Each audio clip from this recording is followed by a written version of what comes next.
او زمونږ استاسو محبوب کریم آقا علیہ الصلوۃ والسلام مبارک سے فرمائی حدیث تے دا واورے حضور مبارک فرمائی اقرأ القرآن فإنه نعم الشفیع یوم القیامہ.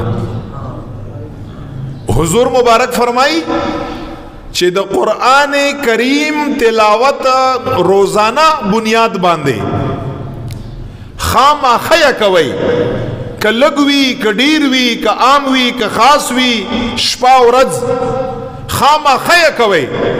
او بیا حضور مبارک رستو څه فرمایي وی چې دا ذکر توایما که تاسو په آخرت کې د ټولو نه بهتر شفاعت کوونکی یو سیز مانا اوري چې زیر ته وایما چې په آخرت کې با مسلمان د پاره د ټولو نه بهتر شفاعت کوونکی سیز دا بس شي. نبی علیہ السلام فرمای چې کمانه اوري او زیدر تخایما نو هغه دا دی چې قران کریم تلاوت کړي، قران په آخرت کې د ټولو نه بهتر شفاعت کوونکی دی، ټولو نه بهتر. او تب تر هیر نه ښا دا ډیر وفادار کتاب دی. ګوره دا ځکه خو چې مونږ جمعات لزو مخکې سینې پورې نیولې کنه، ډیر وفادار کتاب دی. نبی علیہ السلام فرمائی الصیام والقرآن یشفعان للعبد یوم القیامہ. روزے میاشتم را روانه ده انشاءاللہ، رمضان کریم میاشت والقرآن دا بل حدیث ده. نبی علیہ السلام فرمائی قرآن کریم با دا هغی انسان په ورځ د قیامت باندې شفاعت کا، دا هغی انسان چې کوم انسان دغه قرآن کریم مبارک په کثرت باندې تلاوت کړي، د دې حلال تیا حلال ویلی، د دې حرام تیا حرام ویلی. نبی علیہ السلام فرمائی په یو خیستا شکل او صورت کې با دغه قرآن کریم وفادار کتاب الہ العالمین په دربار کې د الہ العالمین په حضور کې به ادرگی او شفاعت بداسه کا. او بیا یو خبر ارته کومه پته نه لګي چې شفاعت به قبليږي مو کنه، دا خو مونږ تاسو ته پته نشته کنه، د هیڅ عالم دین با شفاعت کا قبليږي با کنه قبليږي، دا د الله خپل خوخه ده.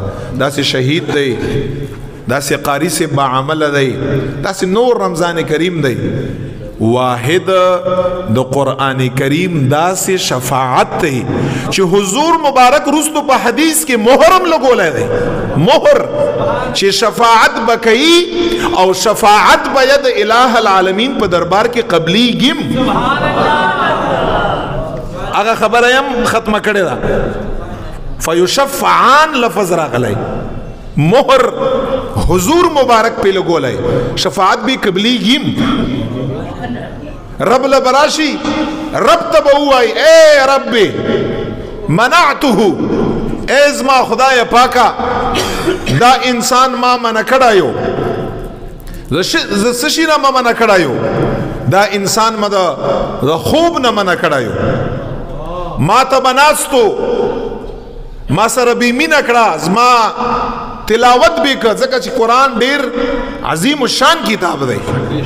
رب نن ستاسو په دربار کې په حضور کې شفاعت لپاره ولاړې ما، بس چې دغه انسان څومره ګناهونه دي، اسیم دنیا نه مسلمان خو راغلی دی، او بس که صغائر یدیو که کبائر یدیو که غټ دیو که واړه دیو که نوی دیو که زاړه دی، چې هر قسمه ګناهونه دي، رب ز قرآن د دغه انسان چې زما تلاوت به که ما سره بیمی نکړه ز شفاعت کوما وی بخا او جنت ته داخل کړه. نبی علیہ الصلوۃ والسلام فرمائی فیشفعان، د قرآن کریم دا شفاعت با دغه انسان په حق لا الہ العالمین قبول کا. خانو چې قبول شو بیا بس شي چې شفاعت یې قبول شو، ستا گناهونه به معاف شي، رب لا یزال به د قرآن په شفاعت باندې دا انسان جنت ته داخل کا. او په قرآن کې یو شي ته الله کامیابی نه ده ویلې، یو شي ته نه ویلې. تاسو ته پته ده چې رب مې څه شي ته کامیابی ویلې ده. نن خو زما دا سیز مې واخیسته، مې واخیسته، دا مې واخیسته او زه کامیاب شوم او زه کامیاب شوم. رب مې څه شي ته کامیابی دا مونځ او دسم په خپل ځای. خو قرآن تاسو کولاو کړئ رب مې کې یو سیز ته کامیابی ویلې که نه هغه دا ده فقد فاز فوزا عظیما.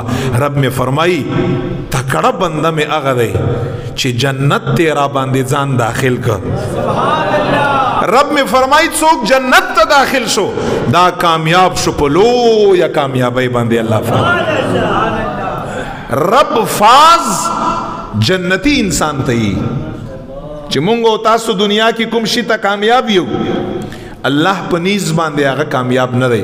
رب می فرمایي چې کوم انسان په ما باندې ځان وبخه او جنت په یو بانا باندې په ما ځان داخل ک.